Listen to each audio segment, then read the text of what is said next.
اعوذ باللہ من الشیطان الرجیم بسم اللہ الرحمن الرحیم قال رسول اللہ صلی اللہ علیہ وآلہ وسلم یا علی من قتلک فقد قتلنی ومن ابغضک ابغضنی من سبک فقد سبنی لأنک منی کنفسی روحک من روحی طینتک من طینتی ان اللہ تبارک و تعالی خلقنی و ایاک واصطفانی و ایاک واختارنی للنبوہ واختارک للامامہ۔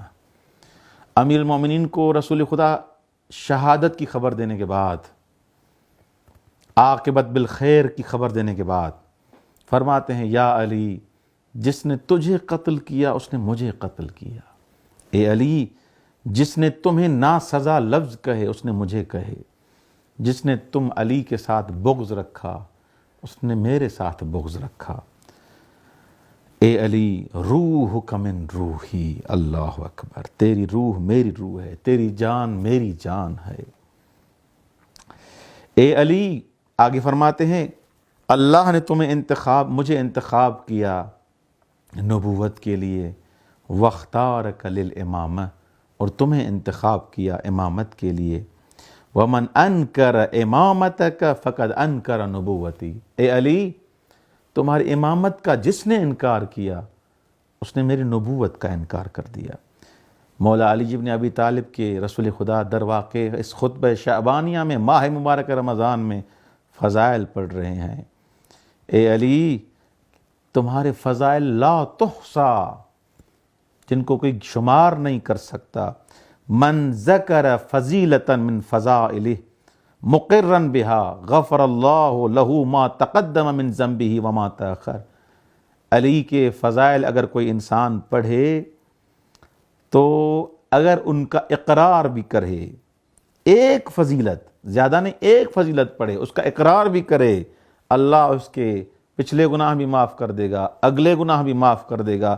ومن کتب فضیلتا من فضائلہ، جو علی کی ایک فضیلت لکھے، لم تزل الملائکہ تستغفر لہ ما بقی لتلک الکتابہ، جب تک وہ کتابت باقی رہے گی، جب تک وہ کتاب باقی رہے گی جو اس نے لکھی ہے، ملائکہ اس کے لیے استغفار کرتے رہیں گے۔ ومن استمع فضیلتا من فضائلہ، جو علی کی ایک فضیلت سنے گا کفر اللہ لہ الذنوب التی اکتسبہا بالاستماع، اللہ نے اس کے تمام وہ گناہ معاف کر دینے ہیں جو اس نے سننے کی وجہ سے کیے تھے۔ اللہ اکبر۔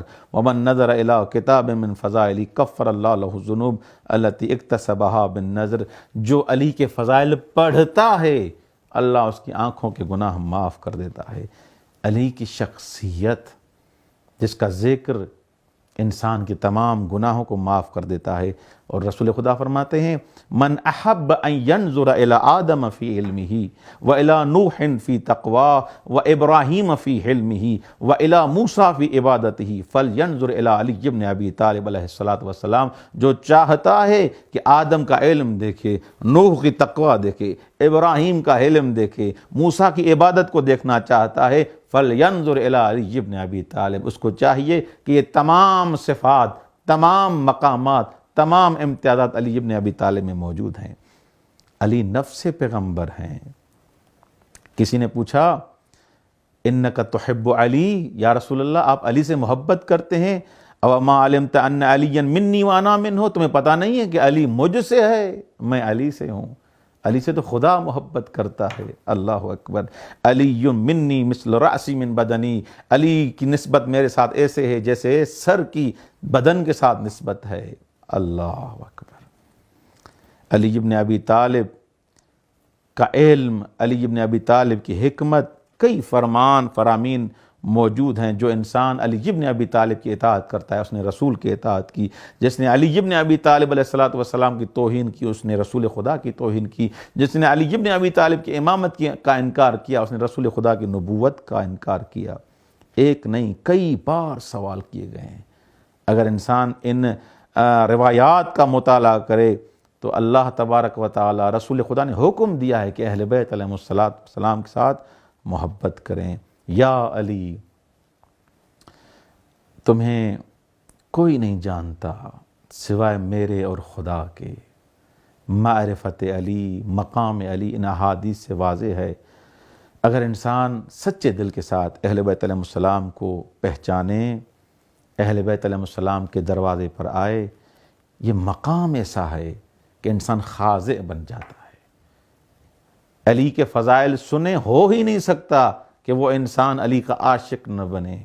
اس کے بعد فرما دیا یا علی انت وصی و ابو ولدی و زوج ابنتی، اے علی تم میرے وصی ہو، ابو ولدی میری اولاد کے باپ ہو، و زوج ابنتی میری بیٹی کے شوہر ہو، و خلیفتی علی امتی میرے خلیفے تم ہو، فی حیاتی و بعد موتی اس دنیا میں بھی، میری زندگی میں بھی، میرے مرنے کے بعد میرے خلیفے اے علی تم ہو، امرک امری تیرا امر میرا امر ہے، نہیک نہی تیرا روکنا میرا روکنا ہے، اقسم بالذی بعثنی بالنبوہ وجعلنی خیر البریہ انک لحجت اللہ، خدا کی قسم تم حجت خدا ہو علی خلقہ و امینہ علی سرہ و خلیفۃ علی عبادہ، خدا کی طرف سے حجت ہو، اسرار الہی کے تم مالک ہو اے علی، بندگان خدا پر تم خلیفے ہو علی۔ یہ در واقع اس خطبہ شعبانیہ میں، عظیم مہینے میں، مولا امیر المومنین کی خلافت اور ان کو اپنا وصی بنا کے لوگوں کو بتا دیا، اس پاک مہینے میں، اس باعظمت مہینے میں تمہیں بتا رہا ہوں کہ یہ میرا وزیر ہے، وَاجْعَلْ لِي وَزِيرًا مِّنْ أَهْلِي هَارُونَ أَخِي وَاشْدُدْ بِهِ أَذْرِي وَأَشْرِكْهُ فِي أَمْرِي۔ کیا یہ علی بن ابی طالب علیہ السلام کے وصایت پہ دلیل نہیں ہے؟ انما ولیکم اللہ ورسولہ والذین آمنوا الذین یقیمون الصلاۃ ویؤتون الزکاۃ وہم راکعون۔ کیا یہ انگشتر کا صدقہ دینا علی بن ابی طالب کے فضائل کے نہیں ہے؟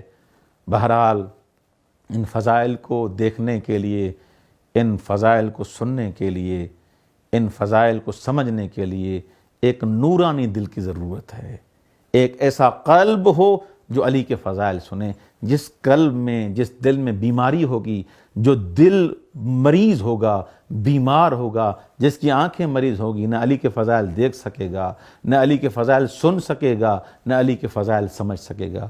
اس خطبہ شعبانیہ کے چند دروس کے ساتھ آپ کی خدمت میں تھے، اور اسی خطبے میں رسول خدا نے آخر میں فرمایا کہ اے لوگو، جو اس ماہ میں مستحب نمازیں پڑھتا ہے اس کے نام اعمال میں جہنم کی آگ سے رہائی لکھ دی جاتی ہے۔